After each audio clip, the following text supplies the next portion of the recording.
जय Hind friend, direct exam YouTube channel पर आप सभी प्यारे मित्रों का बहुत बहुत स्वागत है। फ्रेंड, आप लोग से रिक्वेस्ट है, वीडियो को ज़्यादा से ज़्यादा लाइक करें, शेयर करें और चैनल को हमारे सब्सक्राइब करें। फ्रेंड, आप लोग से रिक्वेस्ट है, आज का टारगेट है 50 लाइक। चलिए क्वेश्चन की तरफ चलते हैं। भारतीय राष्ट्रीय कांग्रेस का प्रथम मुस्लिम प्रेसिडेंट कौन था? यही आज का हमारा पहला क्वेश्चन है।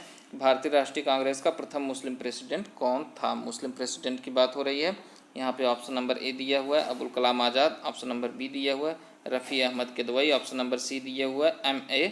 अंसारी, ऑप्शन नंबर डी दिया हुआ है Abu Badruddin Tyabji. Option number D है। तो आप लोग बताइएगा कौन सा क्वेश्चन सही हो, कौन सा ऑप्शन यहाँ पे सही होने वाला है?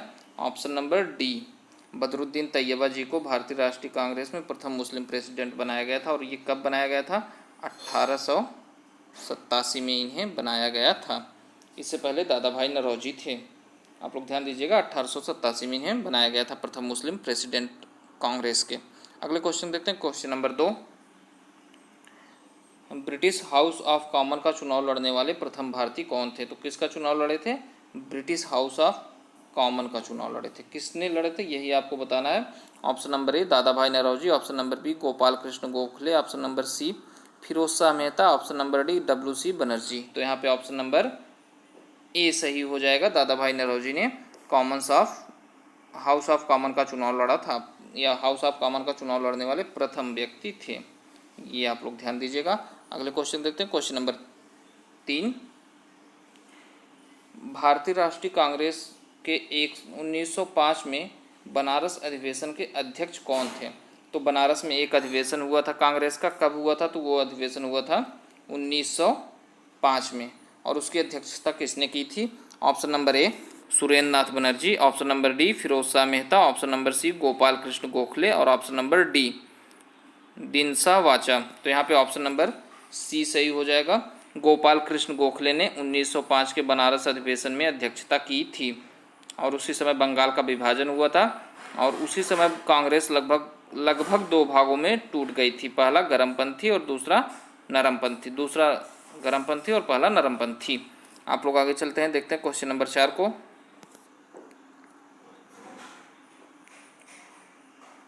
निम्नलिखित में से कौन भारतीय राष्ट्रीय कांग्रेस के स्थापना अधिवेशन की उपस्थिति नहीं थी? तो स्थापना के समय निम्नलिखित में से कौन उपस्थित नहीं था? जब स्थापना की अधिवेशन हो रहे थे तो उस समय कौन उपस्थित नहीं था? ऑप्शन नंबर ए दादा भाई Naoroji, option number B G Subramania Iyer, option number D Ranade, option number D Surendra नाथ बनर्जी। तो यहाँ पे ऑप्शन नंबर डी सही हो जाएगा। सुरेंद्र नाथ बनर्जी जी कांग्रेस की स्थापना के समय उपस्थित नहीं थे। अगले क्वेश्चन को ध्यान देते हैं, क्वेश्चन नंबर 5। फ्रेंड, आप लोग वीडियो को ज़्यादा से ज़्यादा लाइक करते रहिएगा। आज का टारगेट हमने रखा है 50 लाइक और हमें उम्मीद है कि आप लोग 50 लाइक कर पाएंगे, क्योंकि ये क्वेश्चन बहुत ही इंपॉर्टेंट है। भारतीय राष्ट्रीय कांग्रेस के पहले अध्यक्ष कौन थे? ये हमारा क्वेश्चन है। भारतीय राष्ट्रीय कांग्रेस के पहले अध्यक्ष कौन थे? Option number A O Hume, option number B W.C. Banerjee, option number C Dada भाई नौरोजी, ऑप्शन नंबर डी इनमें से कोई नहीं। तो यहाँ पे ऑप्शन नंबर बी सही हो जाएगा। W.C. बनर्जी भारतीय राष्ट्रीय कांग्रेस के पहले अध्यक्ष थे, जबकि ए ओ होम सचिव थे। ये कब थे? 1885 में, क्योंकि 1885 में ही कांग्रेस का स्थापना हुआ था। अगले क्वेश्चन देखते हैं, क्वेश्चन नंबर 6। 1870 में पूना सार्वजनिक सभा की स्थापना किसने की थी? तो 1870 में पूना सार्वजनिक सभा की स्थापना किसने की थी? ये क्वेश्चन आप लोग के लिए मोस्ट इंपॉर्टेंट है और हमें उम्मीद है कि इस क्वेश्चन को ज़्यादा लोग नहीं कर पाएंगे। देखते हैं कौन कौन करता है। Option number A Gopal Krishna Gokhale, option number B Mahagovind Ranade, option number C Bal Gangadhar तिलक और ऑप्शन नंबर डी उपयुक्त में से कोई नहीं। तो ये क्वेश्चन आप लोग बताइएगा। 1870 में जो पूना सार्वजनिक सभा की स्थापना हुई थी उसकी स्थापना किसने किया था? तो उसकी स्थापना महादेव गोविंद रानाडे ने किया था। और ये पूना सार्वजनिक सभा का कार्य क्या होता था? भारतीय सरकार और भारतीय लोगों को बीच संवाद स्थापित करना इसका कार्य होता था। अगले क्वेश्चन देखते हैं, क्वेश्चन नंबर 7। किसने 1875 में हाउस ऑफ कॉमन में एक याचिका प्रस्तुत करते हुए संसद में भारत के प्रत्यक्ष प्रतिनिधित्व की मांग की थी? तो ब्रिटिश के जो हाउस ऑफ कॉमन था उसमें एक याचिका प्रस्तुत की थी और भारतीयों का प्रत्यक्ष मांग की थी, भारतीयों का प्रतिनिधित्व प्रत्यक्ष होना चाहिए। Option number A the Deccan Association, option number B Indian Association, option number C Madras Mahasabha, option number D Poona Sarvajanik Sabha. तो बताइएगा आप लोग इसमें से कौन सा क्वेश्चन सही है। तो इसमें से ऑप्शन नंबर ए सही हो जाएगा। द डक्कन एसोसिएशन ने यह मांग की थी कि हाउस ऑफ कॉमन में भारतीयों का प्रत्यक्ष प्रतिनिधित्व होना चाहिए। और इसकी स्थापना किसने की थी? तो इसकी स्थापना बाल गंगाधर तिलक ने की थी और इसकी स्थापना बाल गंगाधर तिलक जी ने की थी। अगले क्वेश्चन देखते हैं, क्वेश्चन नंबर 7 को। निम्नलिखित भारतीय नेताओं में से एक ब्रिटिश द्वारा इंडियन सिविल सर्विसेज से बर्खास्त किए गए थे। तो आप लोग बताइएगा किसे इंडियन सिविल सर्विसेज से बर्खास्त किया गया था। ये मोस्ट इंपॉर्टेंट क्वेश्चन है। Option number A Satyanath Tagore को, ऑप्शन नंबर बी सुरेंद्र नाथ बनर्जी जी को, option number C R C. Dutt को और option number D Subhash Chandra Bose को। तो यहाँ पे ऑप्शन नंबर बी सही हो जाएगा। सुरेंद्र नाथ बनर्जी को इंडियन सिविल सर्विसेज से बर्खास्त किया गया था ब्रिटिश द्वारा। अगले क्वेश्चन को देखते हैं, क्वेश्चन नंबर 9। फ्रेंड, ये सारे क्वेश्चन मोस्ट इंपॉर्टेंट हैं जो कि आपको डायरेक्ट एग्जाम में देखने को मिलेंगे और आप लोग से रिक्वेस्ट है कि आज का टारगेट 50 लाइक को आप लोग पूर्ण करें। अगले क्वेश्चन देखते हैं, लैंड होल्ड एसोसिएशन कोलकाता के संस्थापक कौन थे? तो जो लैंड होल्ड एसोसिएशन है इसकी स्थापना कोलकाता में हुई थी। एक क्वेश्चन आपका ये हो जाता है। और इसके संस्थापक कौन थे? तो आप लोग को ये बताना है। Option number A Raja Ram Mohan Roy, option number B Dwarka Nath Tagore, option number C Harishchandra Vidyasagar, option number D इनमें से कोई नहीं। तो यहाँ पे ऑप्शन नंबर बी सही हो जाएगा। Dwarika Nath Tagore ji land holder society के संस्थापक थे और इन्होंने इसकी स्थापना कब की थी? तो 1838 में 1838 में इसकी स्थापना हुई थी। और ऐसा माना जाता है कि ये पहली राजनीतिक सभा थी जिसमें जमींदारों की रक्षा की बात की जाती थी।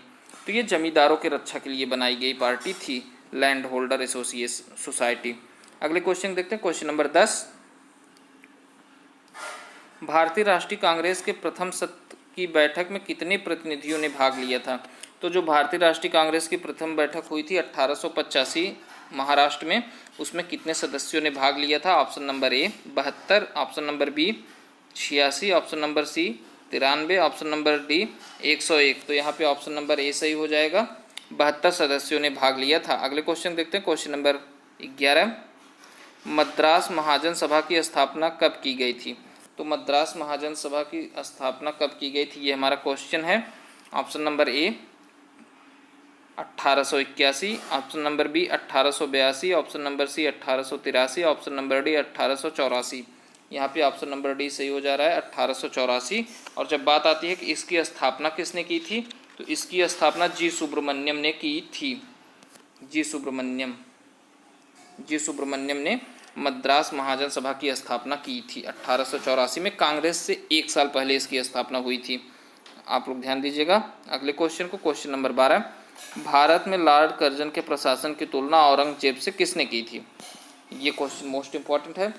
लॉर्ड कर्जन के प्रशासन की तुलना औरंगजेब से की गई थी। तो ये किसने की थी? गोपाल कृष्ण गोखले ने, एनी बेसेंट ने, दादा भाई नौरोजी ने, बाल गंगाधर तिलक ने। आप लोग बताइएगा किसने किया था।